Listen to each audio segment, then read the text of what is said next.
Hello friends, welcome to my channel.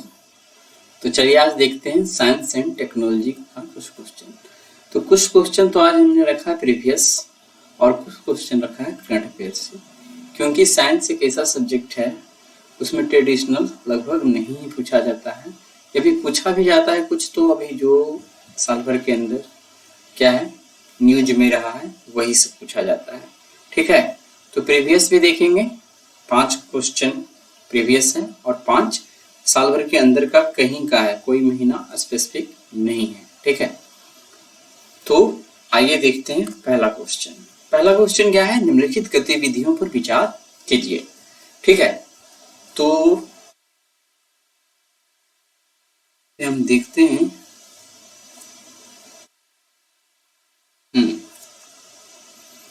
निम्नलिखित गतिविधियों पर विचार कीजिए।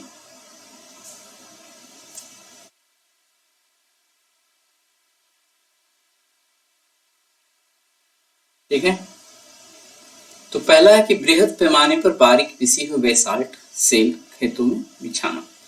तो पहले नीचे पढ़ेंगे तो पता लगेगा उपयुक्त गतिविधियों में से कितनी कार्बन अभिग्रहण और विभक्ति भवन या क्या बोलेंगे सिक्वेस्ट्रेशन के लिए प्रायः विचार और चर्चा लाई जाती है।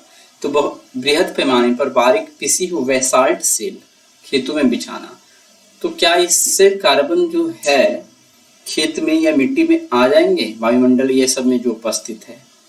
तो ध्यान देना है, बेसाल्ट क्या करता है CO2 को ऑब्जर्व कर लेता है, ऑब्जर्व कर लेगा तो एक पतली परत हम खेत में बिछा दिए हैं तो कार्बन उसमें भी आ जाएगा। ठीक है, तो इस प्रकार से कार्बन जो वायुमंडल में है इसमें आ जाएगा। फिर चूना मिलाकर महासागरों की क्षारीयता बढ़ाना। ठीक है, तो जनरली क्या है, महासागर में लवण है या फिर हो सकते अम्लीयता है उसमें, तो क्षारीयता बढ़ाने के लिए क्या करेंगे, तो चूना मिलाकर, तो चूना भी क्या करेगा CO2 से रिएक्शन कर लेगा, जिसके कारण क्या होगा, महासागर में चला जाएगा CO2। तो ये भी सही है। फिर है विभिन्न उद्योगों द्वारा निर्मुक्त कार्बन डाइऑक्साइड का अभिग्रहण कर उसे कार्बोनेटीकृत जल के रूप में परित्यक्त भूमिगत खानों के अंदर पंप करना। तो कार्बोनेटीकृत प्रक्रिया करके क्या है, यानी कि कार्बन को कार्बोनेट में चेंज करके, यानी उसके घोल में बदल कर उसको क्या किया जाता है, भूमिगत जो खान है उसमें उसको रख दिया जाता है और वहां पे CO2 क्या है ऑब्जर्व होकर संरक्षित रहता है एक प्रकार से। तो ये भी एक उपाय है और ये सब उपाय को और पुख्ता करने की कोशिश किया जा रहा है। तो यहाँ सभी जो है कार्बन को ऑब्जर्व करके वायुमंडल से इसको हटा सकता है। ठीक है, तो देखते हैं कार्बन अभिग्रहण और विभक्ति भवन, जिसको बोलते हैं कार्बन कैप्चर एंड सेक्वेस्ट्रेशन। ठीक है, उन तकनीकों को संदर्भित करता है जो वायुमंडल से कार्बन डाइऑक्साइड को हटाने और इसे दीर्घकालिक रूप से संग्रहित करने में मदद करती है। ऐसा करने से जलवायु परिवर्तन के प्रभावों को कम करने में मदद मिलती है। ऊपर दी गई सभी 3 गतिविधियां कार्बन अभिग्रहण और विभक्ति भवन के लिए प्रायः विचार और चर्चा में लाई जाती है। बृहद पैमाने पर बारीक पिसी हुई बेसाल्ट सेल खेतों में बिछाना, तो ये करेगा क्या, बेसाल्ट चट्टानें CO2 के साथ प्रतिक्रिया करके कार्बोनेट बनाती है जो स्थिर रूप से CO2 को संग्रहित करती है। इस तकनीक का उपयोग CO2 को मिट्टी में स्थायी रूप से संग्रहित करने के लिए किया जा सकता है। दूसरा है चूना मिलाकर महासागरों की क्षारीयता बढ़ाना। जरा महासागर वातावरण से CO2 को अवशोषित करते हैं, चूना मिलाने से महासागरों की क्षारीयता बढ़ती है, जिससे उनकी CO2 को अवशोषित करने की क्षमता भी बढ़ जाती है। तीसरा है विभिन्न उद्योगों द्वारा निर्मुक्त कार्बन डाइऑक्साइड का अभिग्रहण कर उसे कार्बोनेटेड जल के रूप में परित्यक्त भूमि खानों के अंदर पंप करना। ठीक है, तो यही है, यह तकनीक उद्योगों से निकलने वाले CO2 को सीधे कैप्चर करती है और इसे कार्बोनेटीकृत जल में परिवर्तित करके भूमिगत खानों में इंजेक्ट करती है और CO2 को यहाँ दीर्घकालिक रूप से संग्रहित किया जा सकता है। फिर है एरियल मेटाजिनोमिक्स। एरियल मेटाजिनोमिक्स निम्नलिखित में से किस एक स्थिति को सबसे सही निर्दिष्ट करता है। तो यहाँ पे कुछ ऑप्शन है। तो एरियल करा किसी पर्यायवास में वायु से DNA प्रतिदर्शों को एक बार एकत्र करना। तो पहला ऑप्शन तो कुछ लग रहा है, आगे देखते हैं। करा किसी पर्यायवास की पक्षी जातियों की आनुवंशिक संरचना को समझना। करा है गतिशील प्राणियों से रुधिर प्रतिदर्श लेने के लिए वायु वाहित युक्तियों का प्रयोग करना। करा भूमिगत जल और निकारियों से पादप एवं जंतु प्रतिदर्श एकत्र करने के लिए अगम्य क्षेत्रों में ड्रोन भेजना। तो अब देखिए एरियल से रिलेटेड है, आप नहीं भी कुछ जानते हैं तो 2 पे तो आप अटक सकते हैं, ऑप्शन ए, ठीक है, और इसमें, ठीक है, वायु से रिलेटेड कुछ है। अब इसमें आप 50-50 करके बना सकते हैं, ठीक है। ऐसे आंसर ये है कंफर्म कि किसी पर्यायवास में वायु से डीएनए प्रतिदर्श को एक बार में एकत्र करना, और यहाँ पे जीनोमिक्स से रिलेटेड है तो फिर तो ये भी 100% छाट सकते हैं। अच्छा, नीचे भी क्या जिन से रिलेटेड है, सी नंबर में गतिशील प्राणियों से रुधिर प्रतिदर्श लेने के लिए वैवाहिक युक्तियों का प्रयोग करना। तो इस तरह से छाटने से ये छट सकता है, ठीक है। आइए देखते हैं, सही उत्तर है किसी पर्यायवास में वायु से डीएनए प्रतिदर्शों को एक बार एकत्र करना। एरियल मेटाजीनोमिक्स एक ऐसी तकनीक है जिसमें किसी विशेष वातावरण के वायु में मौजूद सूक्ष्म जीवों के डीएनए का अध्ययन किया जाता है। इसमें हवा से डीएनए के नमूने एकत्र करना और फिर उनका विश्लेषण करना शामिल है, ताकि यह पता लगाया जा सके कि उस वातावरण में कौन से सूक्ष्म जीव मौजूद हैं और वे क्या कर रहे हैं। तो यह तकनीक विभिन्न क्षेत्रों में उपयोगी है, जैसे पर्यावरण निगरानी। तो पर्यावरण निगरानी क्या है, यह जानने के लिए कि हवा में कौन से सूक्ष्म जीव मौजूद है और वे क्या हानिकारक है या नहीं है, इस मेथड से पता लगा सकते हैं। रोग निदान, पता लगाने के लिए क्या हवा में कोई रोग निदान सूक्ष्म जीव मौजूद है जो बीमारी का कारण बन सकते हैं। ऐसा यदि साइंटिस्ट पहले ही पता लगा ले तो रोग का निदान यानी फैलने से पहले लगाया जा सकता है, ठीक है। जैव प्रौद्योगिकी, नए सूक्ष्म जीवों और उनके जीनों की खोज करने के लिए जिनका उपयोग विभिन्न अनुप्रयोगों में किया जा सकता है। तो इसको आप एक तरह से देख सकते हैं, काल्पनिक रूप से दिखाया था केस 3 में कि बीमारी को फैला दिया जाता है, एंटीडोट जाके हवा में फैला के नष्ट कर दिया जाता है, कुछ इसी तरह का ही दिख रहा है ना। इसलिए एरियल मेटाजीनोमिक्स किसी पर्यायवास में वायु से डीएनए प्रतिदर्शों को एक बार में एकत्र करने की प्रक्रिया को सबसे सही ढंग से निर्दिष्ट करता है। आगे देखते हैं, माइक्रो सैटेलाइट डीएनए निम्नलिखित में से किस एक मामले में प्रयोग किया जाता है। क्या है माइक्रो सैटेलाइट डीएनए? तो ये भी पहला ही है, प्राणी जात की विभिन्न प्रजातियों के बीच विकासपरक संबंधों का अध्ययन करना माइक्रो सैटेलाइट डीएनए के द्वारा होता है। तो देखते हैं क्या है ये माइक्रो सैटेलाइट डीएनए के छोटे दोहराए जाने वाले अनुक्रम होते हैं जो जीनों में पाए जाते हैं। यह अनुक्रम अत्यधिक परिवर्तनशील होते हैं। इसका अर्थ है कि विभिन्न व्यक्तियों और प्रजातियों के बीच भिन्न होते हैं। इस परिवर्तनशीलता के कारण माइक्रो सैटेलाइट डीएनए का उपयोग विभिन्न प्रकार के आनुवांशिक अध्ययन में किया जाता है, जिसमें प्राणी जाति की विभिन्न प्रजातियों के बीच विकासपरक संबंधों का अध्ययन करना भी शामिल है। यहाँ बताया गया है कि माइक्रो सैटेलाइट डीएनए का उपयोग विकासपरक संबंधों का अध्ययन करने के लिए कैसे किया जाता है। तो डीएनए निकालना, डीएनए निकाल के क्या बोल रहा है, विभिन्न प्रजातियों के जीव से डीएनए निकाला जाता है। माइक्रो सैटेलाइट डीएनए का विश्लेषण, तो उसमें जो माइक्रो सैटेलाइट डीएनए अनुक्रमों की लंबाई और संरचना है उसका विश्लेषण किया जाता है। फिर तुलनात्मक विश्लेषण फिर करते हैं, विभिन्न प्रजातियों के माइक्रो सैटेलाइट डीएनए अनुक्रमों की तुलना की जाती है। फिर विकासवादी संबंधों का निर्धारण कर समान माइक्रो सैटेलाइट डीएनए अनुक्रमों वाली प्रजातियों को अधिक निकट से संबंधित माना जाता है। माइक्रो सैटेलाइट डीएनए का उपयोग करके वैज्ञानिक विभिन्न प्रजातियों के बीच विकासवादी संबंधों का पता लगा सकते हैं और यह जान सकते हैं कि वे एक दूसरे से कैसे संबंधित है। यह जानकारी प्रजातियों के विकास और विविधता को समझने के लिए महत्वपूर्ण है। अन्य विकल्प सही नहीं है, क्योंकि स्टेम कोशिकाओं को विविध प्रकार्यात्मक ऊतकों में रूपांतरित होने के लिए उद्दीप्त करना, स्टेम कोशिकाओं को उत्तेजित करने के लिए विभिन्न कारकों का उपयोग किया जाता है, लेकिन माइक्रो सैटेलाइट डीएनए का इसमें कोई सीधा संबंध नहीं है। फिर है उद्यान, कृषि के पादपों की कॉलोनी प्रवर्धन को संवर्धित करना। कॉलोनी प्रवर्धन के लिए अन्य तकनीकों का उपयोग किया जाता है, जैसे कि उत्तक संवर्धन। आगे और क्या है, किसी समष्टि में श्रृंखलाबद्ध औसत परीक्षण कर औषधियों की प्रभावकारिता का आकलन करना। तो ये भी उससे रिलेटेड नहीं है। औषधों की प्रभावकारिता का आकलन करने के लिए नैदानिक परीक्षणों और अन्य विधियों का उपयोग किया जाता है। फिर निम्नलिखित कथनों पर विचार करते हैं, ये कीजिए। भारत में जैव विविधता प्रबंधन समितियां नागोया प्रोटोकॉल के उद्देश्य को प्राप्त करने के लिए प्रमुख कुंजी है। तो ये सब क्या है, सम्मेलन संधि कुछ भी होता है तो उससे रिलेटेड है, तो इसको सही है। जैव विविधता प्रबंधन समितियों के अपने क्षेत्राधिकार के अंतर्गत जैविक संसाधनों तक पहुंच के लिए संग्रह शुल्क लगाने की शक्ति सहित पहुंच और लाभ सहभागिता निर्धारित करने के लिए महत्वपूर्ण प्रक्रिया है। तो ये कथन दूसरा भी उससे रिलेटेड सही ही है, ठीक है। तो आइए थोड़ा सा देख सकते हैं।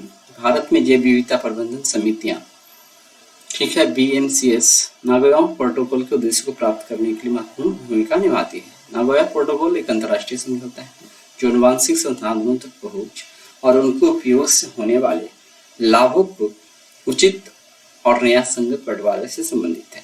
कर BMCS स्थानीय स्तर पर जैव विविधता के प्रबंधन के लिए जिम्मेदार है और वे यह सुनिश्चित करने में महत्वपूर्ण भूमिका निभाती है कि आनुवांशिक संसाधनों का उपयोग नागोया प्रोटोकॉल के सिद्धांतों के अनुरूप।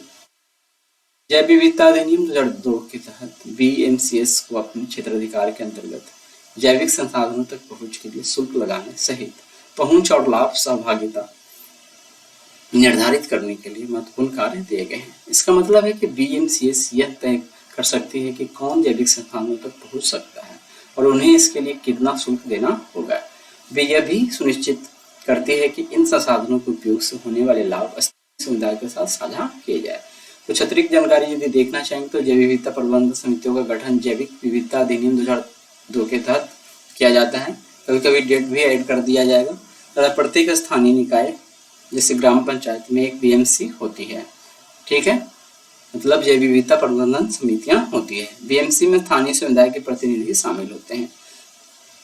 BMC का मुख्य कार्य स्थानीय स्तर पर जैव विविधता का संरक्षण करना और उसका सतत उपयोग सुनिश्चित करना है। BMC जैविक संसाधनों तक पहुंच और लाभ सहभागिता के संबंध में नियम और नीतियां बना सकती है। फिर BMC यह सुनिश्चित करती है कि स्थानीय समुदायों को जैव विविधता के उपयोग से होने वाले लाभों में हिस्सा मिले। इसीलिए दिए गए कथन सही है। आगे देखते हैं। तो ये भी क्या है, प्रीवियस ही है। 5वां क्वेश्चन के बाद चलेंगे 1 साल के अंदर के साइंस में, इन्वायरमेंट से, इकोसिस्टम से, साइंस एंड टेक्नोलॉजी से। तो क्या है, निम्नलिखित भारी उद्योगों पर विचार कीजिए। उपयुक्त में से कितने उद्योगों के बीकार्बोनेशन में हरित हाइड्रोजन की महत्वपूर्ण भूमिका होने की अपेक्षा है। तो पहले ये टर्म यहाँ पे जो दिया है वो उसको समझने की कोशिश करेंगे और नहीं भी ज्यादा कुछ पता रहेगा तो ये बन जाएगा। पर उपयुक्त में से कितने उद्योगों के बीकार्बोनेशन में हरित हाइड्रोजन की महत्वपूर्ण भूमिका होने की अपेक्षा है। तो बीकार्बन मतलब कार्बन को हटाना, ठीक है, कार्बन की मात्रा वहां ना रहे, बीकार्बन जिसको बोलेंगे डीकार्बोनाइजेशन बोल सकते हैं। तो उर्वरक संयंत्र में क्या हरित हाइड्रोजन महत्वपूर्ण भूमिका होने की अपेक्षा कर सकता है? तो क्यों नहीं कर सकता है। उर्वरक संयंत्र में जो भी ईंधन का यदि कहीं यूज होता है तो वहां पे हम हरित हाइड्रोजन का यूज कर सकते हैं। तो यहाँ भी यूज किया जा सकता है। तेल शोधक कारखाना है, वहां भी हम टेम्परेचर ये सब यूज करके, ठीक है, प्रभाजी आसवन ये सब मेथड से तेल को अलग अलग टेम्परेचर पर डीजल पेट्रोल ये सब प्राप्त करते हैं। तो वो हीट करने के काम के लिए हम हाइड्रोजन का उपयोग कर सकते हैं। इस्पात संयंत्र में भी इस्पात को बनाने के लिए बहुत सारे टेम्परेचर का यूज होता है, तो वहां भी हम हरित हाइड्रोजन का प्रयोग कर सकते हैं। तो इस प्रकार से क्या होगा, तीनों कथन क्या हो जाएगा, सही है कि यहाँ पे कार्बन का यूज कम से कम हो सकता है। हाइड्रोजन ईंधन का यूज करके हम ये सारे संयंत्र को चला सकते हैं। तो यहाँ पे देख सकते हैं डिटेल में कि हरित हाइड्रोजन का तात्पर्य क्या है। नवीकरणीय ऊर्जा स्रोतों जैसे कि सौर ऊर्जा या पवन ऊर्जा का उपयोग करके उत्पादित हाइड्रोजन से है। इसे स्वच्छ ईंधन माना जाता है क्योंकि इसके उत्पादन में कोई ग्रीन हाउस गैस उत्सर्जन नहीं होता है।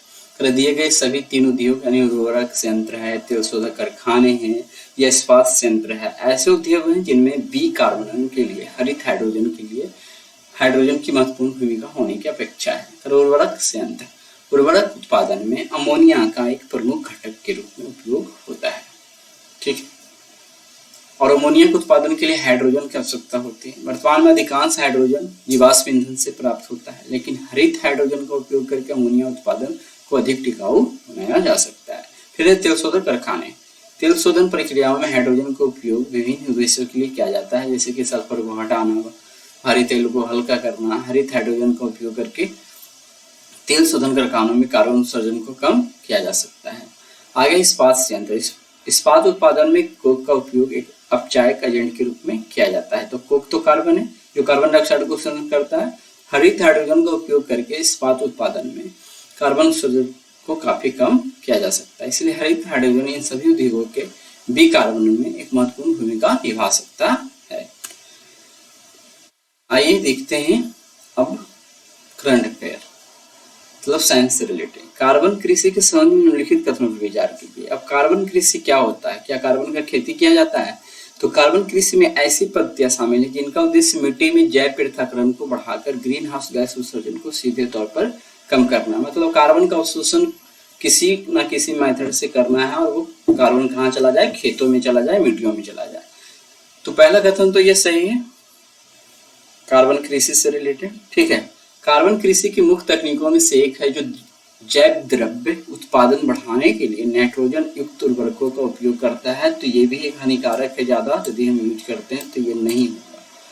आइए देखते हैं, कार्बन कृषि में ऐसी पद्धतियां शामिल हैं जिनका उद्देश्य मिट्टी में कार्बनिक पदार्थों की मात्रा को बढ़ाना है।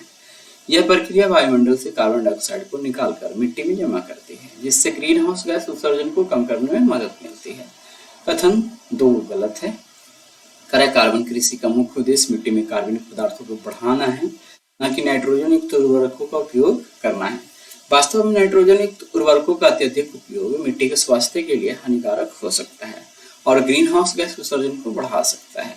कार्बन कृषि की कुछ मुख्य तकनीकें, तो नो टिल खेती। नो टिल खेती क्या होता है देख लेते हैं। इस तकनीक में मिट्टी को जोतने से बचा जाता है, जिससे मिट्टी में कार्बनिक पदार्थ की मात्रा को संरक्षित करने में मदद मिलता है, यानी क्षय नहीं हो पाता, यानी कि मिट्टी को, खेत को जोतना ही नहीं है,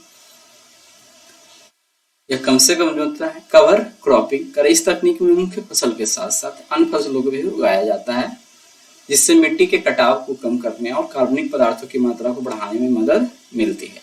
फसल चक्र, इस तकनीक में विभिन्न फसलों को एक ही खेत में बारी बारी से उगाया जाता है, जिससे मिट्टी के स्वास्थ्य को बेहतर बनाने और कार्बनिक पदार्थों की मात्रा को बढ़ाने में मदद मिलती है।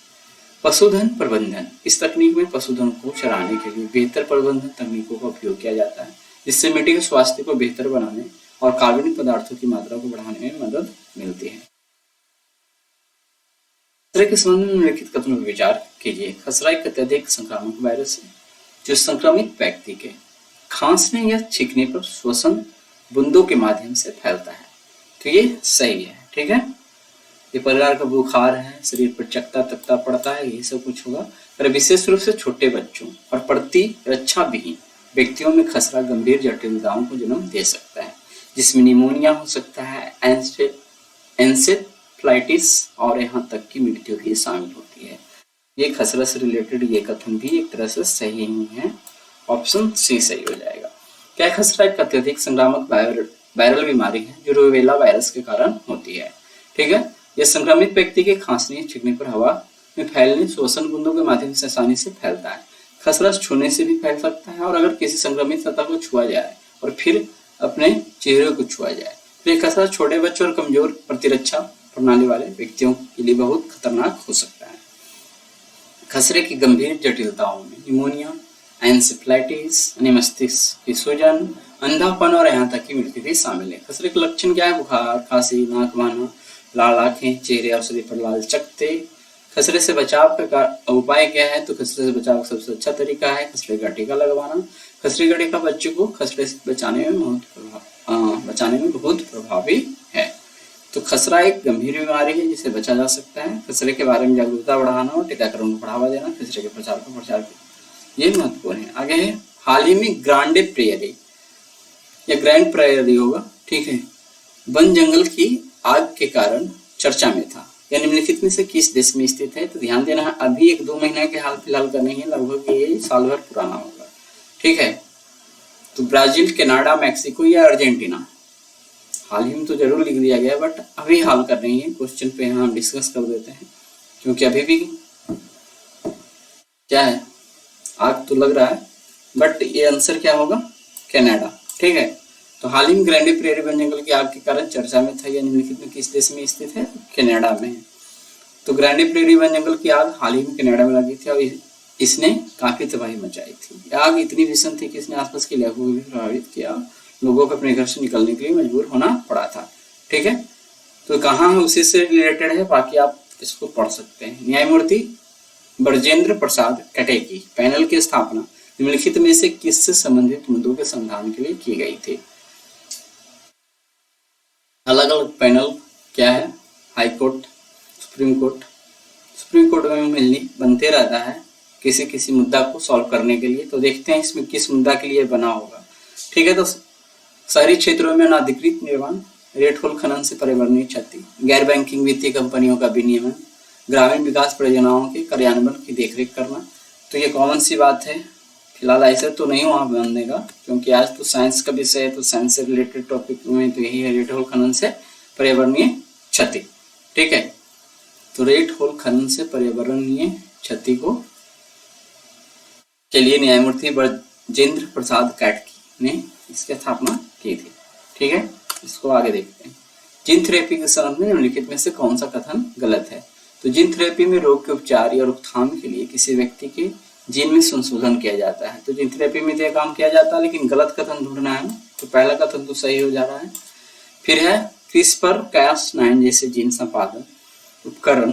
तो क्रिस्पर Cas9 जो है जीन को संशोधित या संपादित करने का क्या एक उपकरण है, ये बात सही है। ठीक है, का उपयोग विभाजित कोशिकाओं में जीन को संशोधित करने के लिए सफलतापूर्वक किया गया है। तो ये कथन भी जीन थेरेपी से रिलेटेड है। जीन थेरेपी इन विवो यानी शरीर के अंदर और एक्स विवो, थ्री वहां पे गलत से आ गया है, शरीर के बाहर दोनों तरह से किए जा सकते हैं।